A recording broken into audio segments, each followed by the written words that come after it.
welcome to another edition of Lab 207 webcast. My name is Mr. Kite, and I'll be hanging out with you today as we continue on in our series about economics and sustainability. The topic for the day is going to be capital, so let me go ahead and get you some objectives for the day, and then we'll jump on into our discussion. So, by the end of this video, you should know the following things. First thing, you should be able to define the term capital and describe different types of capital. You should understand the field of environmental economics and the valuation of ecosystem services, and describe a sustainable economic system. So those are the things we're looking at today. Let's go ahead and start talking about some specifics. First thing on our objective list was to be able to define the term capital. Now, forgive the kind of fuzzy pixelated picture on the side, but it kind of illustrates the idea. Capital is all of our economic assets. So it's basically all of the things that we have around us that can be used or bought or sold. Now, there are three types of capital. There is natural capital. So that would include resources from the living world, like minerals that we extract, trees, oxygen produced, clean water, nature, a beautiful view. All of that is natural capital. There's human capital, that is people, the ability and people's ability to work and the talents we have and our ideas and all that good stuff. And then there's manufactured capital, which is all of the things that we make and sell. So capital, all of our economic assets, three types: natural, human, and manufactured. And there's this idea of free markets. So you've probably heard people talking about free markets before. Basically, free markets is the capitalist system of economics or of doing things. And it's the basic idea that if you leave the market alone, that means people's ability to buy and sell unregulated, you don't check it, you don't do anything with it, then it will basically correct itself. If something really bad's happening, then the market will say, oh, I don't want to be a part of that. People will stop buying that product and the product will eventually go away. So that's the basic idea behind a free market. Just kind of let people do their thing and the market will correct and take care of itself. But sometimes a free market leads to a market failure, and that is where the system doesn't necessarily do what it's supposed to do. This would be a situation where the free market system, might lead to the overuse of resources. So people who are all about the free market would say, oh, if a resource is really being overused or degraded, then the market will stop doing that. Like, people stop buying it, and so it won't be done anymore. But a market failure is the situation where the market doesn't correct, a resource keeps getting overused, and the problem gets worse rather than better.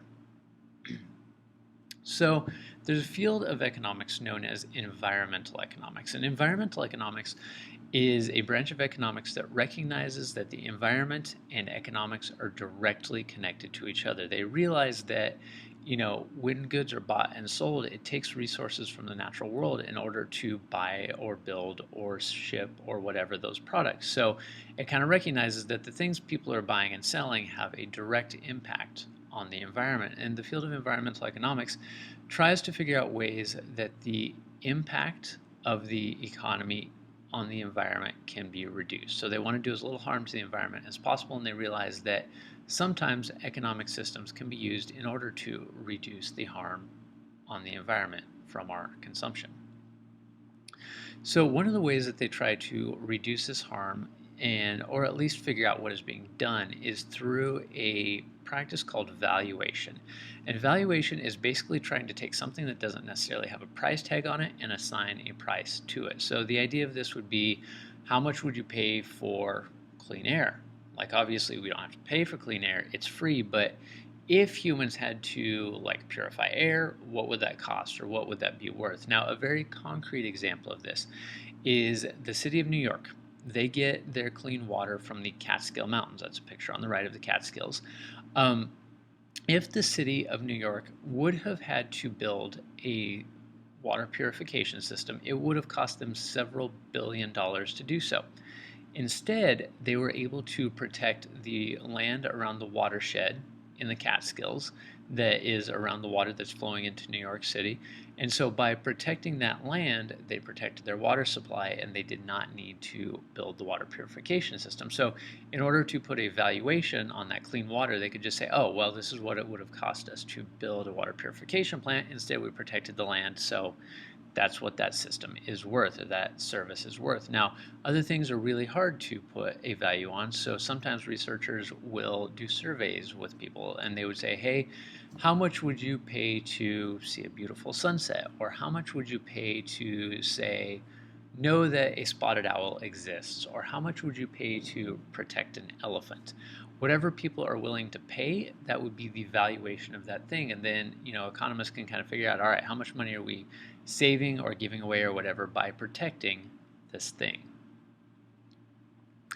Now, in the last video, I talked a little bit about externalities. And remember, externalities are the consequences of making a good that the person who buys the good doesn't necessarily deal with. So I talked about shirts. I said, I buy the shirt, but I don't have to deal with any of the pollution that is produced by the construction of my shirt. That would be an externality. The people who have to deal with externalities are the people that live near the plants or in the areas that are being degraded by the manufacturing.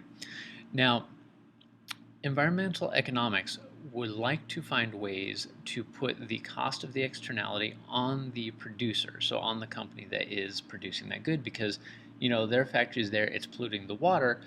The company doesn't necessarily have to deal with it. It's that lady sitting there trying to wash her clothes in the polluted water that has to deal with the actual externality. And as long as the company can get away with putting their pollution out there without having to pay for it or really deal with it, they're not going to change their practices. So environmental economics would be looking for ways to make sure that the producer was having to deal with the cost of the externality. So whether it was paying for environmental cleanup or whether it was changing their manufacturing process so they weren't producing so much pollution, it's trying to put that cost back on the producer, recognizing that if the producer has to pay for their pollution, they are probably going to make less of it. So environmental economics is trying to use economics to reduce the impact of producing some goods. And here's what I want to finish up today with: the idea of sustainable systems. And this is looking at two different economic systems. The top one, the top graph there, is a traditional system. The bottom graph is a sustainable system. And let me just kind of walk you through them a little bit. In a traditional economic system, the input of energy is very large. You can see the big yellow arrow there. The input of ecosystem services is very small. So you're not using very much of what nature provides for free in order to get the work done. So this would say that, like, instead of using wind energy, which is free and cheap, you are digging up coal, which is very intensive and hard on the earth, to make electricity.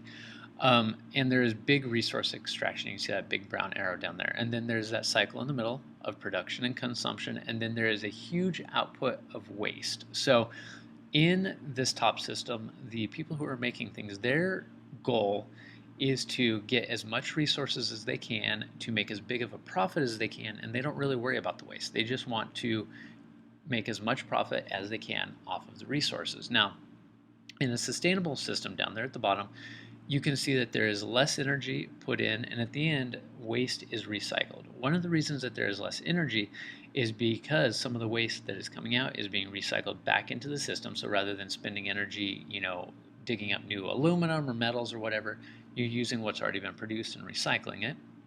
You can see that there is natural capital investment, which means that sustainable systems look at, all right, how can we use these services that are already provided by the earth in a manner that doesn't harm those systems but helps us to produce our goods? So there's a bigger input of ecosystem services, a lot less resource extraction. You can see that the little arrow down there is brown, much smaller than the bigger one up in the top graph.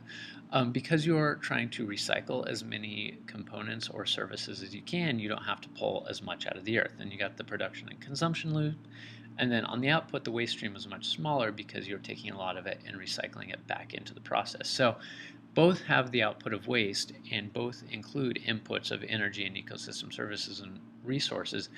But the bottom system ultimately is going to be a more sustainable system because it is looking at how it can use a product over and over again rather than just making it and then tossing it away into a landfill and forgetting about it. So that's pretty much what we've got for today. I would recommend probably going back to the beginning of the video, checking over those objectives, making sure that you really understand it, and if you need to, rewind and check out the things you missed. Thanks for joining us on the Lab 207 webcast. My name is Mr. Kite. Hopefully we'll see you again.